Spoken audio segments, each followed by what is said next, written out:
জনজাতি আমাৰ ন্যায্য দাবি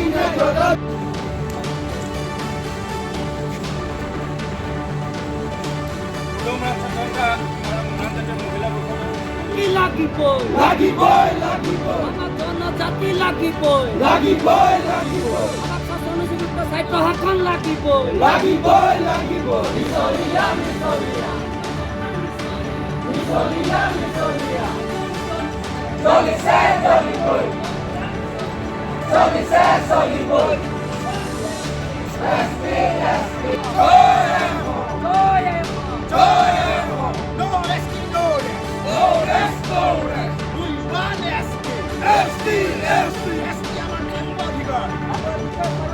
মৰাণ জনজাতিক জনজাতিকৰণ আৰু ষষ্ঠ অনুসূচীভুক্ত স্বায়ত্ত শাসন প্ৰদানৰ দাবীত আৰু অৰুণাচলত বসবাস কৰা মানুহসকলক স্থায়ী বাসিন্দা প্ৰমাণপত্ৰ প্ৰদানৰ দাবীত মৰাণ ছাত্ৰ সন্থা আৰু মৰাণ জনগোষ্ঠী সংগঠনৰ কেইটাৰ সহযোগত আমি এই পবিত্ৰ স্থান মৰাণসকলৰ পবিত্ৰ স্থান চৰাইদেউত আমি এই ধৰ্ণা কাৰ্যসূচী ঘোষণা কৰিছিলোঁ।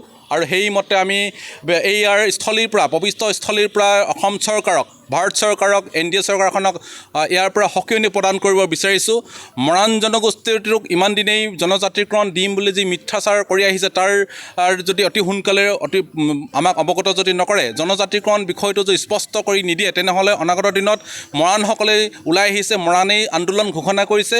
এই ধৰ্ণা কাৰ্যসূচী, বাইক ৰেলী বা প্ৰতিকৃতি দাগ কাৰ্যসূচীৰ পথত তেখেতলোকে কোনো গুৰুত্ব যদি প্ৰদান নকৰে, ইয়াৰ প্ৰত্যুত্তৰ কিন্তু ভয়ংকৰ হ'ব। মৰাণ জনগোষ্ঠী সংগঠনেই গোটেই আন্দোলন ঘোষণা কৰিছে। ইয়াৰ পৰৱৰ্তী পৰ্যায়ত আমি অসম বন্ধ অৰ্থনৈতিক অৱৰোধ কাৰ্যসূচী আমি ইতিমধ্যে ঘোষণা কৰিছোঁ। ইয়াতো যদি তেখেতলোকে নহ'লে, তেনেহ'লে 21টা বিধানসভা সমষ্টিত মৰাণসকলে বসবাস কৰা 21টা বিধানসভা সমষ্টিত আন্দোলন ঘোষণা হ'ব। ইয়াৰ প্ৰত্যুত্তৰ ইয়াৰ পৰাই BJP চৰকাৰখনক আমি ইয়াৰ পৰাই আমি পালিয়ে পোখালি আমি উঘালি পঠিয়াম আমি মৰাণসকলে, যদিহে 26 চনৰ ইলেকশ্যনৰ ইয়াৰ উত্তৰ নিদিয়ে। গতিকে ভাৰত চৰকাৰক, BJP চৰকাৰক, হিমন্ত বিশ্ব শৰ্মাক অতি সোনকালে মৰাণসকলক জনজাতিৰ বিষয়টো স্পষ্ট কৰিবলৈ আমি আহ্বান জনালোঁ।